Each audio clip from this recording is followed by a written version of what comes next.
Hi, I'm Brittney Ashley, your host of Breaking Norms, Building Dreams, your guide through this transformative journey in both business and life. This is your place crafted for dreamers, doers, or anyone who has been told they can't. Get ready as we challenge those narratives together. You're tuning in live to the United Public Radio Network, airing on 105.3 and 107.7 FM in New Orleans. We are streaming on all the popular platforms every Monday at 3 p.m. Eastern Standard Time. Join me for a candid and thought-provoking conversation celebrating your unique journey because you are worth it. Hello, everyone. Happy Monday. It's been a while since I've been live, probably since August. It's been a little crazy on my end, but I'm super excited to have Sandra here with me today. Hi. So everyone, again, happy Monday. Welcome to Breaking Norms, Building Dreams. I'm your host, Brittney Ashley, and we are broadcasting live on United Public Radio Network and UFO Paranormal Radio Network on 105.3 and 107.7 in New Orleans. Get ready as we escape the next hour with Sandra today. Sandra, I'm so excited to have you. I know we had to reschedule last week because kids and chaos, normal for a mom over here. So thank you for rescheduling. Yeah, of course. We've talked about this, I think, for at least a few months. So yeah, really stoked to be here with you. Yeah, I know it's been kind of ups and downs on my end. Some of the new listeners or recurring listeners, just so you know that I do have two little ones. So sometimes life can get the best of me and all the things. And one kiddo has been sick a lot this year. So it's just kind of juggling everything in between, it seems like. And then the business. So yeah. But yeah, I'll just do a short little bio about who you are, Sandra, and then you can tell us more. And then let me know. I just grabbed everything that you sent me. So if there's anything of correction, please let me know. So Sandra is a book whisperer for impact-driven authors and proud vegan hype woman. She previously ran A Conscious Public Relation Inc. and one of Canada's first B Corp certified PR agencies, and is authors of two books, including the world's first vegan marketing book. Sandra has spoken at TELUS, Planet Expo, and the Vancouver Vegan Festival, and co-host VAG Networking Canada, the country's only vegan networking group. I'm so excited to have you. I don't think I've ever had anyone to speak a little bit more about this, so I'm excited to dig in today. Cool. Yeah. When it's not a vegan show, I'm usually like the first vegan somebody's talked to, or vegan and marketing and that intersection. And so, yeah, happy to chat. Yeah. Well, maybe you can kind of tell everybody who's listening a little bit of your background and how you started. Yeah. So I guess public relations was kind of the industry that I landed in right after I graduated from college 20 years ago. So I worked for a local Vancouver-based PR firm for about a year and a half. And then just my intuition was like, don't apply for any other PR firms because you're never going to have control over the clients that you work with. And my sister at the time was an entrepreneur, became a partner of a small business. So I was like, she can do it. I can do it too. and I started my own little PR company and then closed that a decade later. So that was 2018. And that was the same year that I went vegan, which was a big personal goal of mine. So those two things intersected that year, interestingly. And then, I was kind of just freelancing and wondering what the next career path was going to be for me for about a year and a half. And then I sat down to meditate at the end of 2019 and just got that booming intuitive hit that was like, you're vegan and you will always be a writer. So put those things together. And I know every time I ignore my intuition, it just comes back to me like in another form, stronger. So I'm like, all right, I hear the call. Let's try this. So I threw up a service page on my personal website, which is still the website I use today. And then just started tapping into my network and asking folks, who do you know who runs a vegan company who needs a copywriter? Yeah. And that's how it kicked off 5 years ago. And because of the pandemic, I had more time. And so I started taking courses in how to edit and format books. And then that got me working with authors. So for the last 5 years, I've kind of been working for both vegan companies and authors. And as of our conversation today, I actually want to go into 2026 like really hard working with authors. Not that I don't love the vegan world, but I just feel like it's a little too what's the word I'm looking for? Like just unstable right now. So yeah, so that's kind of where we're at right now. Yeah, amazing. Thank you for sharing. Was it health issues why you went vegan, or more conscious? Like, what's kind of a little bit more behind that?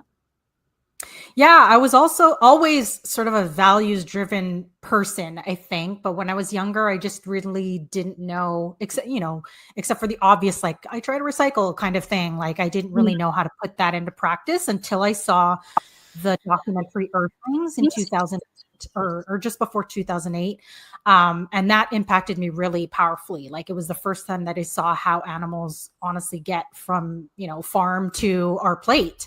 Yeah. And I was like, that's it. Like stopped eating meat. Like, well, it took me about a year to remove meat from my diet. But it took me 11 years to fully go vegan because I just did it in stages. And health was actually the very last reason and the reason why I kicked dairy was kind of the last animal product I was eating for that last year before 2018, and it was health reasons that really did it. Like I found I took a food sensitivity test, which I'd never done, and my health team like could not figure out why I was getting these horrible symptoms. But yeah, I found out that I was sensitive to dairy among other things, and then once I did that cleanse for 4 months, I was like, well, I guess I'm vegan now because this is where I've always wanted to be. And once you do diet, like everything else is so much easier. Clothing, makeup, like it's so easy to find these other things vegan. So yeah, 2018 is kind of that date that I count from. Yeah. Do you have recommendations for anyone listening to if they would like to kind of go the vegan route? Because I feel like even to know to remove dairy, like everything seems to have dairy in it. Yeah. You become a label reader once you get to the stage, which is not a bad thing because you find other things that your products might contain. But I think there's several ways you could go about it. You can do what I did and just kind of do like an elimination. Once you've removed that one product, move on to the next one and do it that way. Veganuary is a great challenge. So you can actually sign up at any point in the year to veganuary.com, and it will send you like a guide that will help you meal plan and basically start off January like, okay, with this 30-day challenge or 31 days, let's try and go vegan for the entire month. It will require effort with meal planning, but if you can do like an entire month, you're pretty good to go, in my opinion, right? So I think there's definitely different ways you can go about it, but I think the most important thing is that commitment, right? And why you're doing it. Are you doing it for health? Are you doing it for the animals? Are you doing it for the planet? Because animal agriculture is one of the most carbon intensive and polluting industries that we have. So really think about why you're doing it and have that North Star. Don't really like be too hard on yourself and like, oh yeah, I want to do it like in a month. You can, but I think it's more important that, you make sure that you commit to it long-term. Because like I said, it took me 11 years. I don't think it needs to take anybody that long with all of the alternatives that we have now and the resources. But in a year, I think you could do it. Anybody could do it. Yeah. Amazing. Do you know if they have an app? Veganuary, I don't think has an app. So it's the kind of thing you sign up online. It'll send you like the guide and maybe some other emails to help you get started.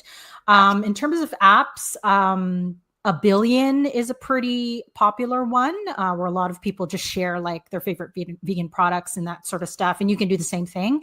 And the other really popular one is Happy Cow, which is kind of geographic based. And that will show you what vegan friendly restaurants there are in your area. So you can, or if you're traveling, you can use it to basically see like, where can I eat vegan around me? And it's not like vegan only. It, could be a restaurant that also serves animal products, but it'll at least tell you where you can get options. Yeah. Okay, nice. I know that's like one thing that's really tricky for individuals that are wanting to be vegan and or dairy free is to find like restaurants that can be inclusive like that. So it's neat to have an app that kind of you can just quickly go to. Anyone listening should also create another app, because like a cooking recipe ideas or anything like that, or maybe there is. I have not ventured in that world yet. Yeah, I mean, I'd be surprised if there weren't. I can't name any off the bat because there are just so many vegan influencers and content creators that are in that space. Actually, one that comes to mind that's in your area, Carly Bodrug, is based in Ontario, and she wrote 2 cookbooks. I think that her most recent one became a New York Times bestseller. It's called Plant You.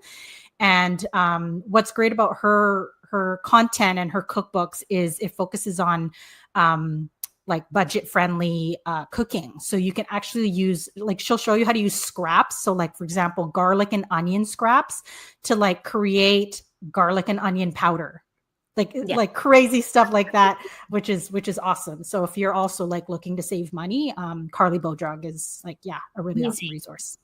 Yeah. And I find that's like the one, like even just going into stores, like we work with a bakery, and to know that there are those extra options is nice, because you know that you can go to those places for vegan and or gluten-free. There's another bakery here. I can't remember the name of it. I think it's Origin gluten-free bakery.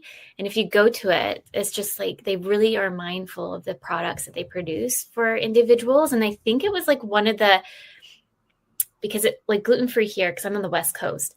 So it's kind of like, I don't want to say a trend, but like a thing to do too. Like a lot of people are on that bandwagon because they choose to, and or they have to for health reasons. So it's nice to kind of see those items a little bit more for individuals who want to navigate through that. About your marketing and your PR experience, I guess, is that kind of what helped trick your idea more into the book writing? Like, how did it kind of funnel? Like, I know you mentioned a little bit of that flow, but when you did the book writing, did you take a little bit more courses on that? No. So when I came up with the idea for Vegan Marketing Success Stories, my second book in 2021, nobody had done a book on that topic. And not only there was no vegan marketing book in the world. There was only one book about vegan business that existed that was published 10 years ago. So I was like, whoa, like what an underserved market. And since my book, there have still only been about 3 other business books about the vegan world. So still a very underserved market. And I just, that just told me like, okay, I got to do this. And so compared to my first book, which I published in 2019, like pretty much all by myself, I knew that I wanted to do this one properly. So I actually hired a book coach who is also a vegan. So Matali, who runs a company called The Vegan Publisher, she actually has like a self-guided course that you can buy online. So I took that, and that comes with some coaching as well. And I just wanted to make sure that, because I was self-publishing again, I wanted to make sure like I was doing everything properly. So that was like the one resource that I used. Other than that, because I had that experience from the first book, I pretty much like hired the team that I wanted. And I did have help with the book from contributors. So I reached out to close to 300 vegan companies and service providers to contribute their marketing stories. And then I heard back from just under 50.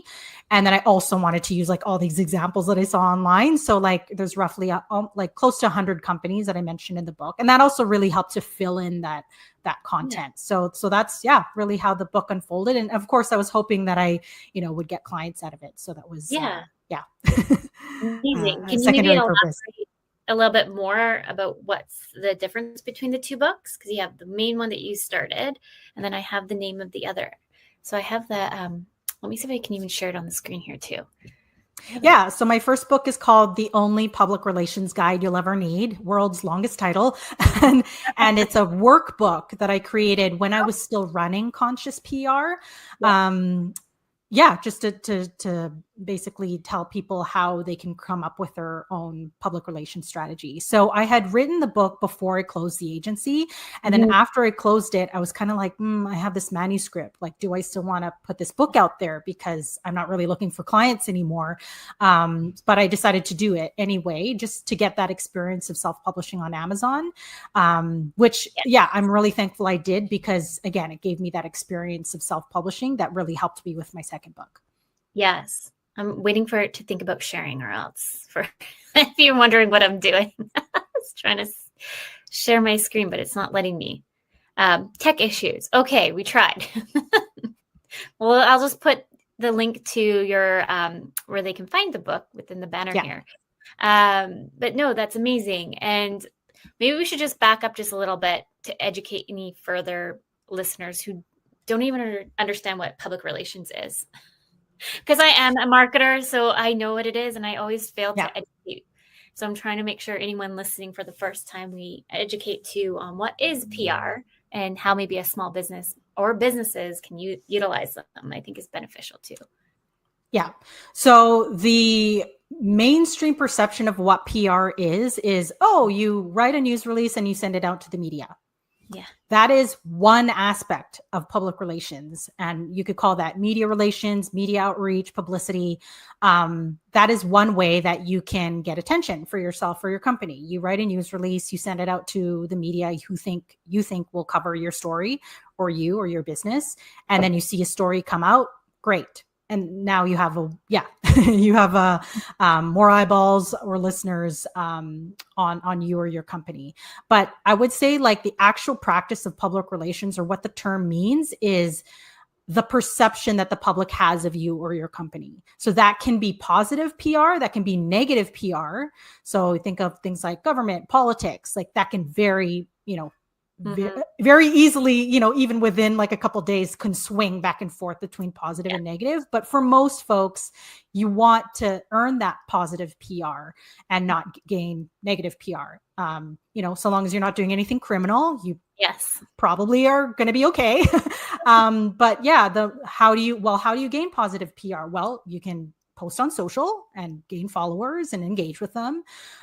You can engage with the media, try and land podcast interviews, pretty much any other medium that contributes to you getting exposure in some way and building that positive PR. That is part of your PR strategy. So that's the difference between like what people think it is and what it actually is. Yeah. And I've always heard too the notion of bad PR is good PR. What is your take on that? Yeah, I mean, if you actually do screw up on something and you earn that you earn like a poor media coverage and you turn it around, then it can result in positive PR for you and your brand. However, I don't encourage people to do that intentionally. So like, this is not, we're not talking Hollywood, people, like, let's get J-Lo and some, whatever ex-boyfriend she might have been dating just so that she has attention for this upcoming movie. And then she's actually going to marry a different guy. Like, that's not what we want. Because that's all just short-term attention. Like in the long run, you want to be that brand that people trust. Right. And so always aim for positive PR, in my opinion. Yeah. And I always good chunk of businesses have Google reviews. I always just tell anybody that even if you get a bad review, make sure you respond to, so you can give more of the light of maybe what happened behind the scenes a bit more than just ignoring it. Because unfortunately, you can't please everybody and things can go sideways. It's just how you react to it as well. I actually used to know this writer who actually got a bad review on their book because they had somebody, I guess, they hired someone to edit this. You might have some take on this. So they edited the book, and I guess they missed some grammar pieces and some punctuations. And somebody left a bad review on like Amazon for them, saying that their book isn't properly written, they have grammar issues and all these things. And I remember being like, I think you should still respond to them, because she ended up using like a junior editor who is still learning. And you can just like kind of twisted in a way, like, thank you for your feedback. Just so you know, I used a junior editor because they, like, I just felt like they should have still acknowledged the negative feedback, but they're like, they were so angry. They're like, I don't have time for this. Yeah, I actually don't know if you can respond to Amazon reviews because both my books are on Amazon, and I don't think you can. Unless that person's name is public and you're able to find their contact info. But that's kind of the risk that you take it as an author, right? Making sure that you hire a professional editor who will catch that kind of stuff so that you don't get a bad review. And yes, I know that there are, bots and stuff like that can sabotage you. But I don't see that kind of stuff happening too much on Amazon because Amazon is pretty good at flagging stuff that looks off. So I don't think you would see too much of that on Amazon. But yeah, for sure, I see that on like Google and Facebook. And in those cases, I think you can respond and be like, hey, like, don't even know this person, didn't do business with them. So this is obviously like a bad review, and you could try and take it down. Again, I don't know if you'll be successful at it, but you can at least try. Yeah, I know that they went on Amazon and Facebook at least. So they try to push it on all the masses. And I was like, well, even if you can leave one kind of takeaway, just kind of note it. But yeah, maybe we can kind of go through about how, if someone's listening to us today, on how to go about writing a book, because I know you offer some services there too. Yeah. So I'm not really a writing coach. I'm more of a book coach. So if you want help with the publishing process, that's kind of more my expertise rather than helping you become a good writer. But there's so many resources out there. So locally, you can try and find a writing group. You can hire a writing coach. Or if you want to outsource the writing, like it's still your story and expertise, but you can work with a ghostwriter. So I've done that for 3 authors now, or you can hire somebody to co-author a book with you. So there's a lot of different options. And when I say writing, that's also not necessarily just let's sit at a laptop and like fill up those pages. You can actually speak your book. So if you're a better speaker than you are a writer, record yourself. And then there's so many AI apps that can help you turn that audio into text. It's not going to be perfect, so you will have to go through it. But as an author, you should be going through your own drafts anyway. And that's actually how I work as a ghostwriter for folks. Is we hop on Zoom and I hit record, and then I just pretty much let people talk. And I may have some questions here and there, but for the most part, I like to just get their spoken word on the page. Okay. I was wondering how that worked for ghostwriters. So interesting. So when you're recording individuals, do you have them to also pre-write anything as well? Or is it more or less just video record and take it? Yeah. We don't wing anything. So before I start working with the author, we come up with an outline for the book so that we kind of have an idea of the journey that we want our reader to take. And then based on how much we can get done in that 1 hour session, for example, then we have an idea of like how many more sessions we'll need after that to get the rest of it done. So I always recommend whether you're working with a ghostwriter or not, like always start with an outline, and that'll really help guide your content that you need to fill in to complete your book. Amazing. Do you have, for anyone thinking about writing a book, maybe like the starting phases? Because we can all have ideas, but then it's like, do we know if that's even feasible or not? Because I know you and I've chatted and I had multiple ideas and my ADHD brain all over the place. And I'm like, I'll get back to that later.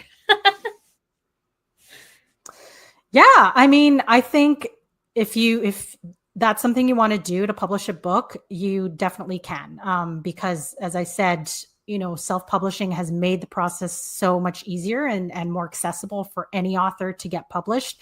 You no longer need a literary agent or, to land a publisher to get a book out there. Yeah. So everyone has a story. I really believe that. It's just a matter of knowing your audience, who's your ideal reader, just like any other product or service that you're marketing. You want to have idea of who it's for. And if you say, oh, it's for everybody, no, my friend, because like a youth, a child who's 10 years old and a man who's, over 60, that's a completely different audience, right? So you have to know who your reader is, have an idea of the story that you want to tell, the genre. So is it going to be fiction, nonfiction, and even within nonfiction, which is where I work with most people, there's memoir, there's autobiography, there's a business book, there's self-help. So really have an idea of like what genre your book is, who your audience is. And if it's like even a niche within, for example, business or self-help, because those are huge categories as is. So for example, my vegan marketing book, the only vegan marketing book in the world, because I was able to basically take these two niches and combine them.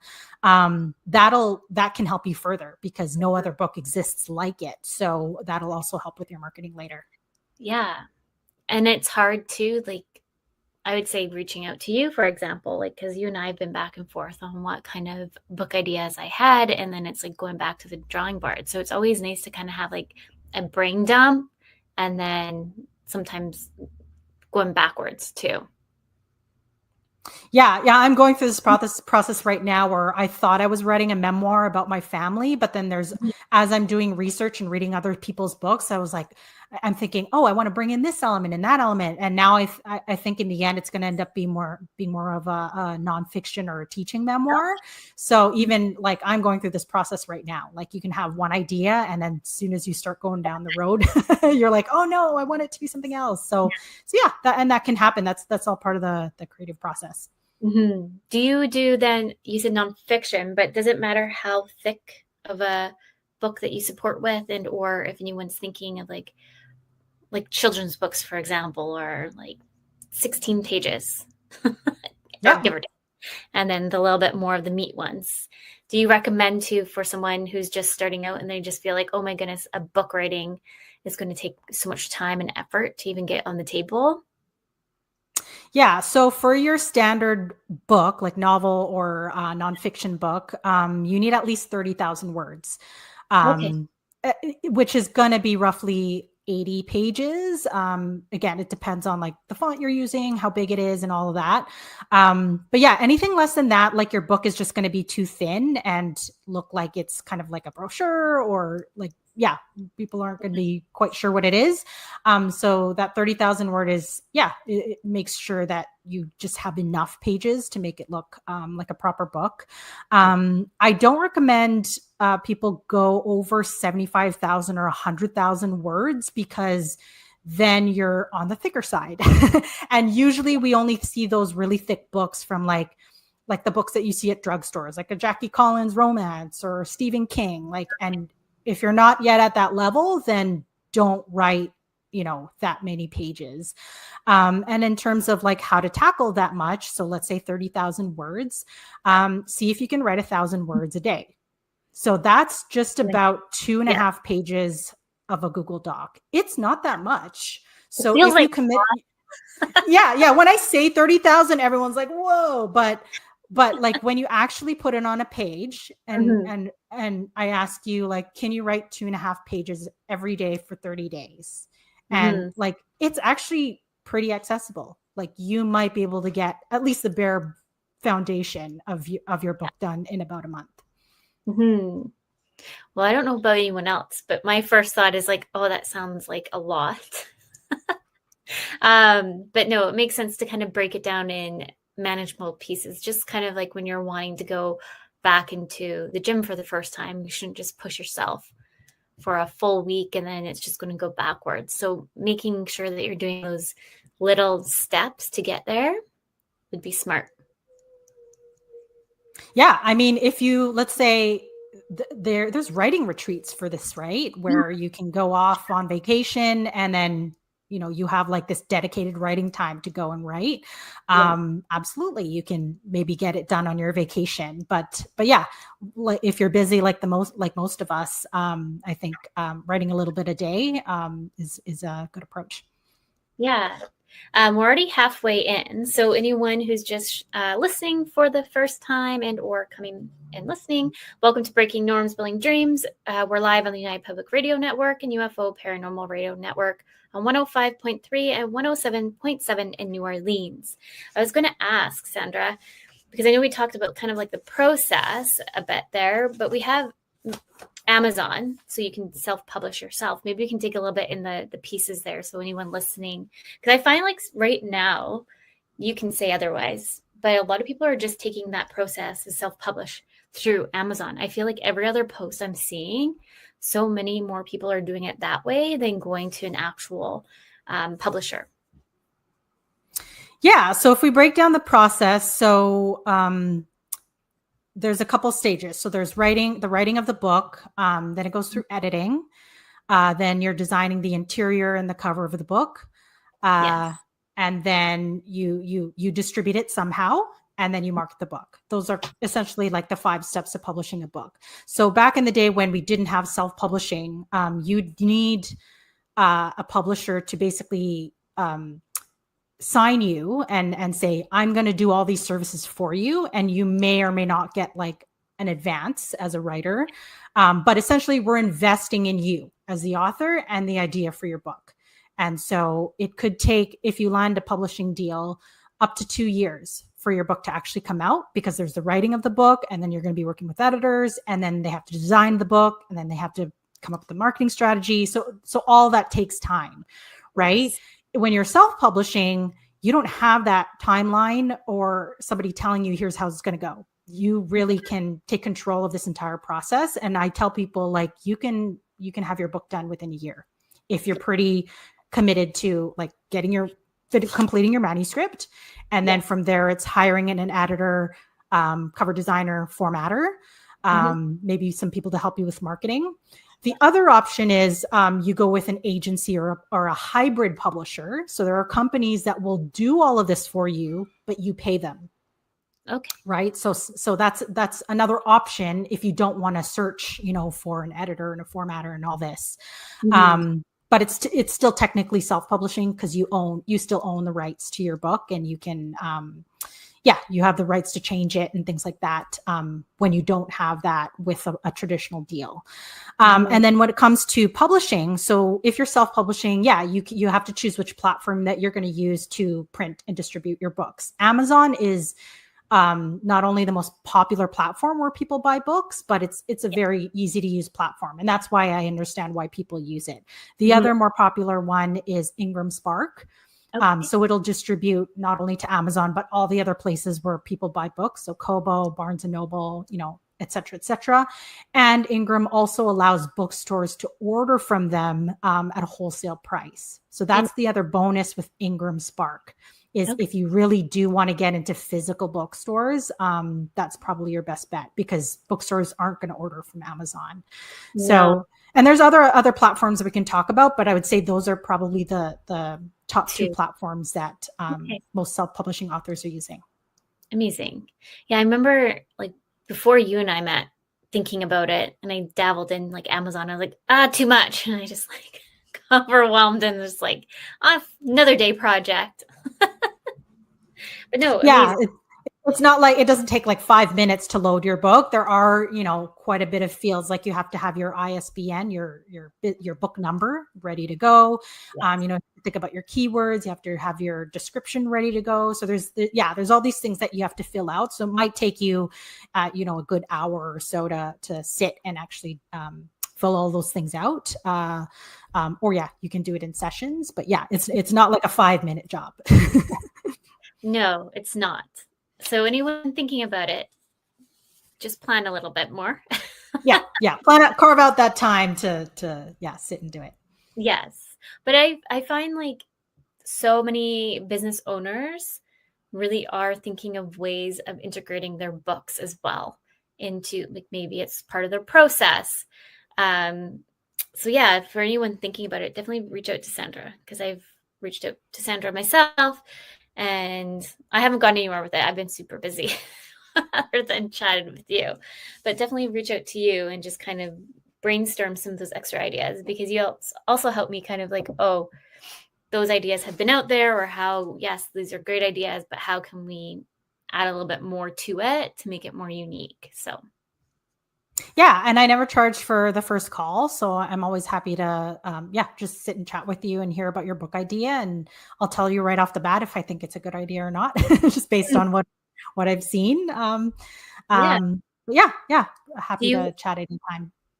do you have any advice for anyone who's like, yes, I really want to move forward with this, to really make the book to have its impact that they're hoping to have it across the map? Yeah, I mean, once you've written your manuscript and then you've got your team in place, your editors, formatters, cover designers, like, where the real work begins after that, I tell everybody, is with the marketing. So really expect to put in the time, and the budget. That'll depend on what your resources are, but at least the time to get your book out there. So that means reaching out to media, reaching out to podcasts that are going to be interested in your book idea, putting content out there. So social media, emails, blogs, whatever you can. And then from there, it's what other resources do you have that can then help your book go further? Because you really want to spend at least like a good year marketing your book, because the worst thing that can happen is, you throw it up on Amazon. Anybody can do that. But if people don't know to buy it, then it's just going to sit there. And and that's unfortunate, because you've spent all this time writing the book and thinking about your reader, and putting in the investment. And so, you really want to get it to the people who need it. Yes. And I feel like that's always like the missing factor sometimes for anything, that they have all these great ideas, but then marketing just kind of gets oh yeah, I should probably do this. Just like with courses. They're like, oh, I have all these ideas to curate a course. But now I have this and I don't know what else to do. It's kind of like, make sure when you're building out the book that you're also considering the bigger picture of the marketing aspects. Would you say there's kind of like a fine line for budget for anyone listening? Just if they're like a lone soldier, maybe they only had, say, $5,000 to promote this book. Did you have kind of like, yes, definitely go reach out to the media, high level quick tips for anybody who might be really on a budget? Yeah, I'd say 5,000 is actually a really good number. I always say like at least 2,000, because depending on where your own strengths are, you're going to need to outsource, right? So for me, like, I have a PR background, so I knew that I was going to do my own publicity. I didn't really need help with that. But what I did need help with was a content strategy, because I had 100 companies that I needed to give a shout out to who were in my book. And I just couldn't wrap my head around, like, where do I even start with, like, making sure every company is mentioned in my social media, etc. So I actually hired a strategist who came up with a 3-month strategy for me. And she basically told me, like, here's what to post every day for 3 months. And I actually continued that strategy on for an extra month. So I did 4 months, and I paid her 2,000, which was my budget at the time. I also did like a magazine ad. I can't remember what else I did, but I don't think, and like social media ads, which again, it's hard to say, right? Because there's no way to track whether people bought your book because of that. But I would say my book probably sold because of the amount of vegan focused podcasts that I were on, because it's vegans who are listening to those podcasts. And so it's those folks who came to buy my book. Yes, which is a good, usually sold them at events and that kind of thing. But I think $5,000, you can do quite a lot with that. Just be really strategic and make sure that there are ways that you're going to directly reach your target reader. Amazing. And just jumping on the podcast thing, I find like that one is kind to get like lost in the cracks a little bit, but going into your niche kind of podcasts, you can, and there's great Facebook groups out there, anyone listening, to get onto podcasts. You don't have to pay. A good chunk of people just want you to be a guest. I flag or start to question the ones that ask you to pay to be on their podcast. I don't know about you, Sandra. Yeah, I mean, like, I'm open to it if you've got like a really high listenership and you can prove Yeah. that. And then I go to their social media and they've got like 100 followers. It makes no sense to me. So, Yes. so I mean, yeah, like I don't come across very many who do charge. But if they were to, and the audience looks like aligned, I would want to make sure that I'm getting my investments worth. So really Mhm. like look at their media kit and their followership. But for the most part, absolutely, you don't pay to be a guest. No. It's you want to make sure that you're telling the host or the producer of the podcast that your book idea or your business, whatever it may be, is a fit for the listeners of that particular podcast. That's really all you have to do when you pitch them. And then from there, it's following up and booking a date and such. 100%. And make sure you're showing up on the right podcast, because you can waste your time. Just so ask for the stats, like you're just saying, and make sure that they're really in alignment to the book that you're trying to produce and put out there.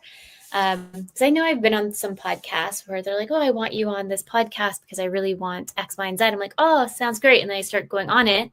I was just on this one actually not too long ago. And I felt like I was, in a way, being coached for people to listen. And it felt so awkward. I was like, I don't need to be coached. I have my coach / consultant, Lindsay. They don't need to be live streamed for this. And it felt really awkward. So making sure like you do your due diligence of like who they are, what it's all about, and listen to other podcasts that they probably have already done, and making sure that that's within alignment. But yeah, it was really awkward. Absolutely. Yeah, I'm sorry to hear that. It seems like such a horrible experience. But listening to past podcasts will tell you, like, it'll give you, the vibe of the host and whether you think you're a suitable guest. And here's one way your listeners can save some money, because I found there's a site called podcastguest.com, and for about $15 a month, you can basically get emails of podcasts that are looking for guests. And then you can also pitch yourself on theirs. And I didn't find that brought me very many podcasts that were again aligned. There were a lot of like new podcasts that were just starting out. Like I was like, they're not even 10th like guest kind of thing. And some of them like even ghosted, like I was using their Calendly, and then like they didn't show up to the podcast episode. So again, not to discourage people and say don't use that, but like that might be a really good starting place for you to just practice on podcasts. But in terms of alignment, it didn't really help me. And I actually didn't know about the Facebook groups yet at this time, that there were Facebook groups that were, again, they're posting and looking for guests. So, I didn't do too much of that when my book launched. Yeah, just so anyone's listening, there's so many Facebook groups out there for different things.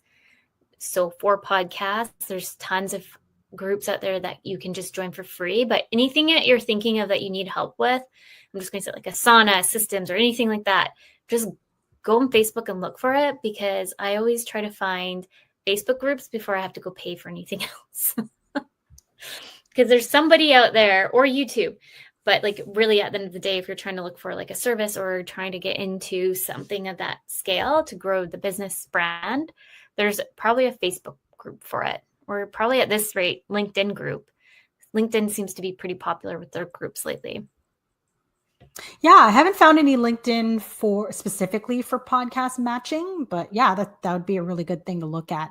And then a couple other tips, like you could ask AI. Again, put in like, what's your book idea? What are you an expert in? And see if it comes up with see what it comes up with in terms of like names of actual podcasts. Make sure they're current. And then another great idea that my colleague shares is look at your podcast platform. So you can actually go into Apple, go into Spotify, type in the keywords, and then hopefully the podcasts that are using those keywords will pop up, and then you'll know that you should pitch yourself to them. And then another pro tip is when you're pitching the podcast, like especially if it's one that you really want to get on, tell them, I listened to this episode and that episode, and tell them why you enjoyed it and then why you would make a great guest on their podcast. Like people love hearing that you've already listened to their podcast, because it means like I did the same thing before I came on here. I listened to a couple of your episodes just so that I can get a flavor of the show. That goes a long way. It's true, because you can also kind of sense to who you're going to be working with too. There's that vibe there, and also to kind of the style, because I know like I've made questions before for us, and I told you, I'm like, I hardly ever really look down at it. And some people get super stressed out when they are coming on the show. They're like, Brittney, you have like 60 questions. I don't, but over exaggerating. I'm so stressed out. Like, we're going live. I'm so scared to come on the show. I'm like, I am so casual. I like maybe once in a while might look down like, oh, right, that's something I really want to make sure that we bring to the forefield for everyone to listen to. But barely do I ever really rely on these questions. Try to make it really conversational and flow. So knowing how the podcast host interacts too with individuals, and like you can tell when somebody's actually, sometimes like I read off the script for the opening, closing, because you would think I'd have that memorized by now, but I don't. But that's like pretty much it. You can tell when I'm reading off the script there.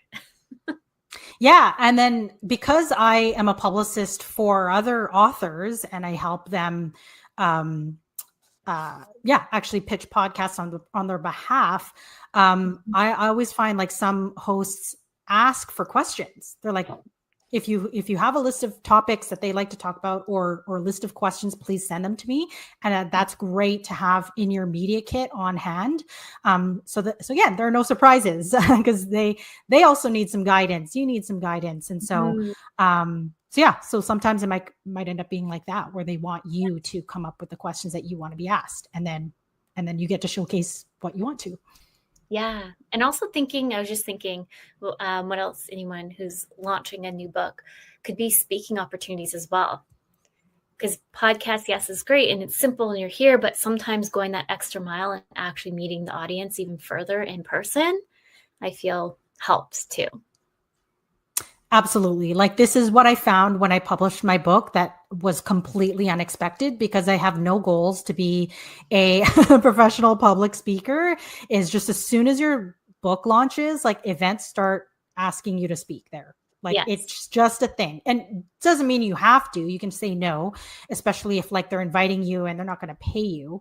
But some of them do start offering you money. Like, this is what happened when I published my book in 2022. And then by 2024, I was asked to speak on like one of the biggest plant-based stages in the country, Planted Expo, because I knew one of the partners of the show, and he had seen my journey, like putting out this book, appearing on all the podcasts. And he's like, yeah, like, I think Sandra has something to say. Let's invite her on stage. And he paid me to, come up with a talk. So if that's a goal of yours, publishing a book is a really good idea. Like, it is the fast track to getting you on stages and paid gigs, if that's what you want. Like, TEDx is great, but TEDx does not pay. I will tell you, like, you're volunteering your time to come up with a 20-minute keynote.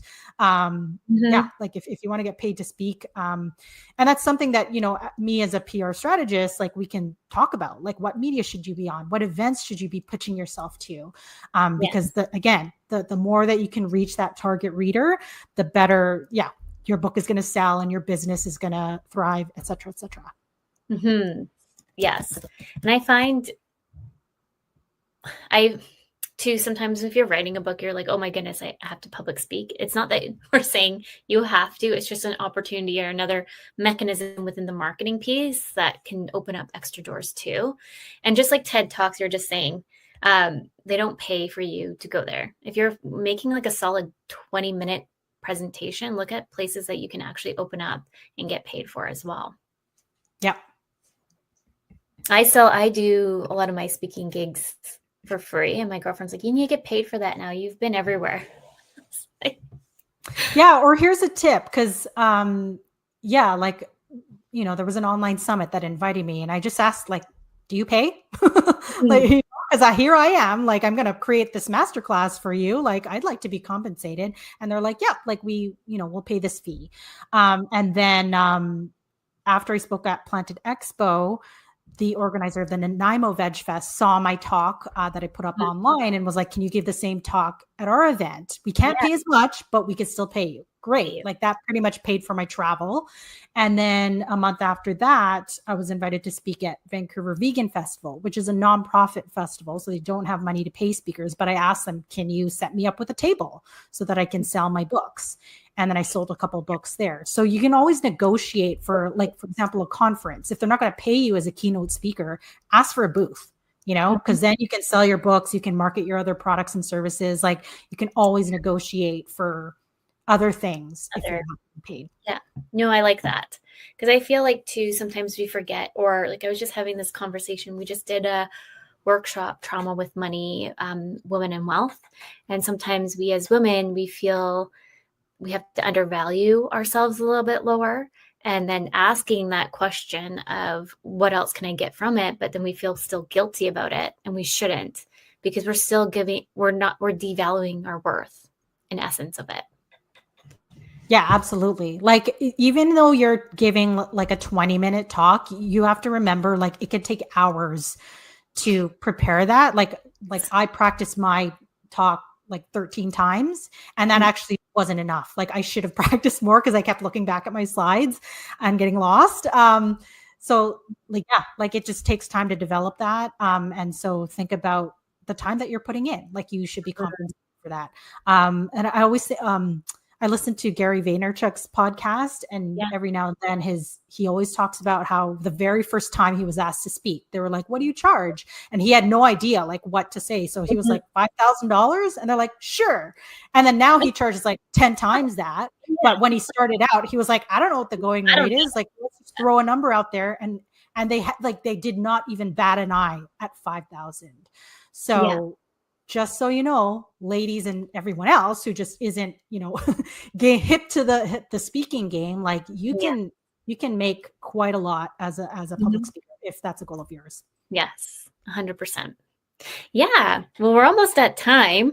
Is there any kind of last minute advice you want to provide everyone who's listening, either from the book point or anything else? Yeah, maybe two things. Like if you're interested in veganism and removing harm to animals from your lifestyle, I have all the resources that have helped me along the way, like lists of documentaries, books, influencers that I follow on the page List Love on my website. So it's just with my name, sandranomoto.com. And then, if you're interested in publishing a book, I'd love to chat with you, especially if you're going the self-publishing route. And just hop on my contact page. I've got a form there that will ask questions about your book, especially if you've already written it, and then what you may need from me. So I do ghostwriting, editing, interior and ebook formatting, and I can help you on the marketing side. The one thing that I don't do is cover design. So somebody else is going to design your cover, but I can help you with almost everything else. And direct us in the right way too. Yes. Amazing. Well, thank you so much, Sandra, for coming on today. I'm excited to finally have you on, and we'll have you back, and you can let us know about more books down the road, because I bet you're still writing. Yeah, we'll always be writing over here. With that, everyone, I want to give a big thank you to all our listeners and United Public Radio Network and UFO Paranormal Radio Network. We're going to be live next week with Steph, which we have some surprise talks. So I'm not going to say too much today. So you have to listen live next week at 12 Pacific Standard Time. With that, everyone, remember your journey is unique and your worth is unquestionable. Thank you, everyone.